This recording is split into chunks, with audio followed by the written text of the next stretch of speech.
Hello friends, I've been working from home for almost a year now, so I wanted to build my own mechanical keyboard for the first time. For work, I produce, shoot, and edit videos, so I'm pretty much in front of my computer 24/7. So for this video, I'm going to show you guys how I built and modded my TM680 keyboard. Disclaimer, this isn't a tutorial and I'm not a pro, so yeah. Okay, so these are the things that I used. I got all the items on Shopee, so I'll leave links in the description box below. Firstly, I got this keycap puller. You can use it to remove keycaps from your switches if you ever feel like changing your keycaps. Next, I have this switch stem holder to help me have a better grip on the switch stems when I lube my switches. I also have this pair of tweezers, some lube. This is the Krytox 205 grade 0 and I'll be using it for both switches and stabilizers. A double-sided switch opener just to make opening the switches easier for me, a switch puller and a paintbrush for the lube, and of course this mini screwdriver set for opening the keyboard itself. I also got this 3D printed lube station for the switches as well as some anti-static PE foam. Now, onto the keyboard itself. The box came in with a few wrinkles, but it wasn't damaged whatsoever, so that's good. The keyboard was wrapped in plastic with some styrofoam on the sides, and there was also an instruction manual. This box contains the wire you use to connect it to your computer, as well as a dongle if you want to use it wirelessly. The keyboard was protected with a plastic sheet as well as this hard plastic cover to keep dust from entering inside.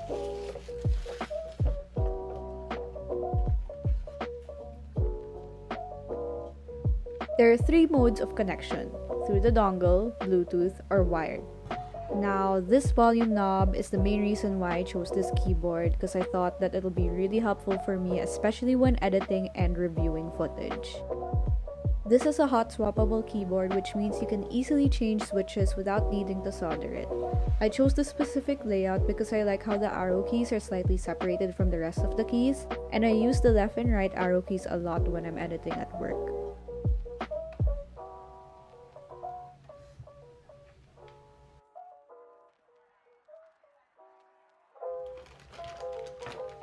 For switches, I decided to go for the KTTH linear switches.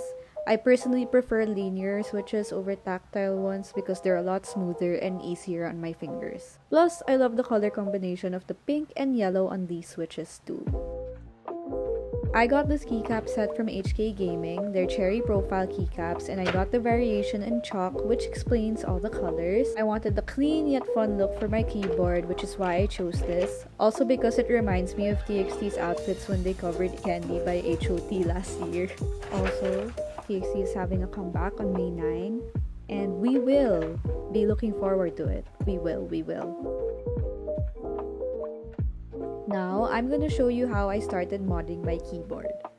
I started setting up my screwdriver and it's really easy to assemble. All I had to do was pull down on the holder and insert this device that will hold the tips provided. Then all you have to do is insert the tip inside. It's magnetic, so it holds right in place. There are a couple of screws that need to be removed and they're all quite tiny, so I was really nervous about misplacing one of them. Luckily, I didn't though, so yay!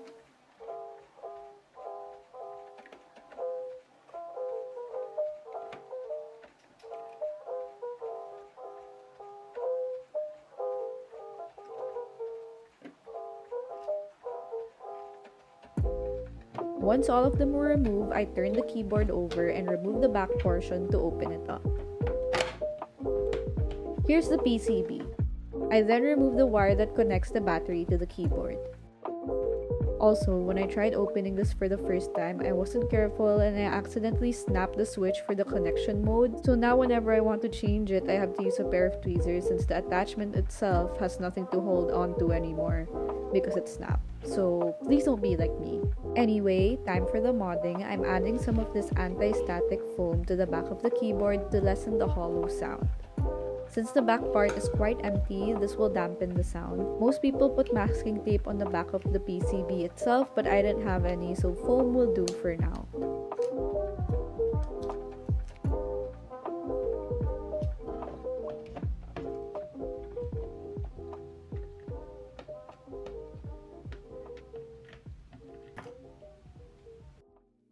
Time to lube the switches. Lubing is really just a personal preference thing, but let me show you the difference between my lube switches and the unlubed ones. The lube switches are the ones on top, while the unlubed ones are the ones on the bottom.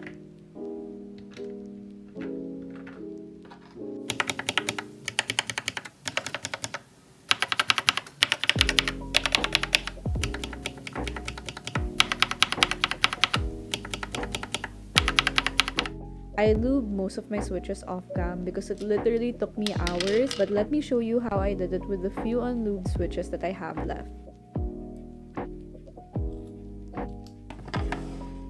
I opened each switch using my switch opener and separated the top and bottom housing as well as the spring and the stem and organized them onto my lubing station.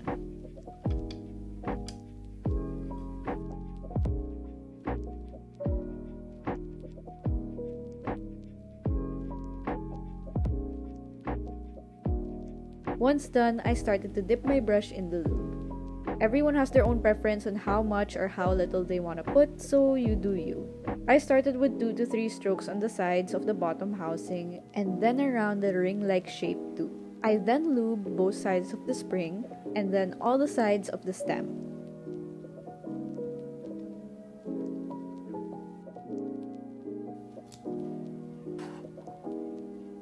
Once done, I attached the top housing to secure.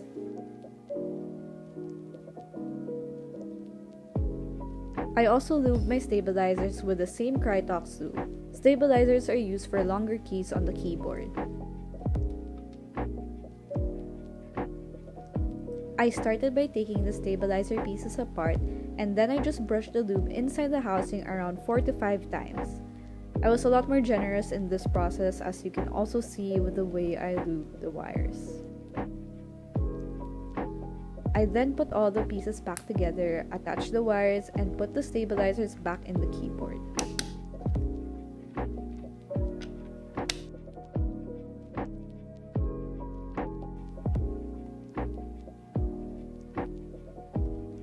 Now, we're down to the last part, which is attaching the switches and keycaps.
I think it turned out really well for a first timer like me, and I'm really happy with how it looks. The accent colors of the keycaps really gave my keyboard some character, and this is just me trying to make everything related to TXT.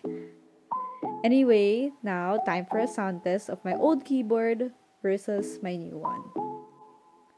Also, I know my fingers are looking like they're having a hard time, but trust me, I just got used to typing this way and they're fine, like they're okay. I just don't use all fingers to type. So yeah, no, please don't come for me.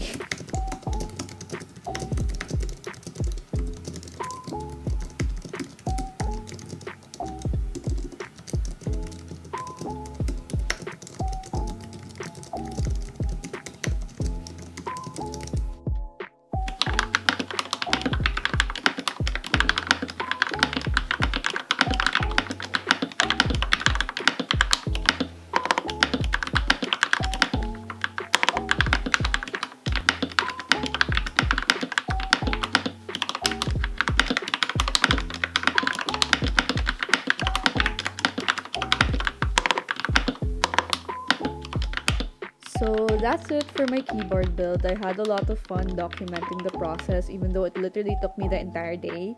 And I'm proud of starting the year with this new hobby. I know it's already April, and yeah, I filmed this in February, I think. But yeah, anyway, I really hope I can make more keyboards in the future, but of course I need to save up first because it's an expensive hobby. But if you're interested in any of the items I used in making my keyboard, all of the links will be listed in the description box below. And thank you again for being patient as always, and I'll see you guys in my next video. Bye!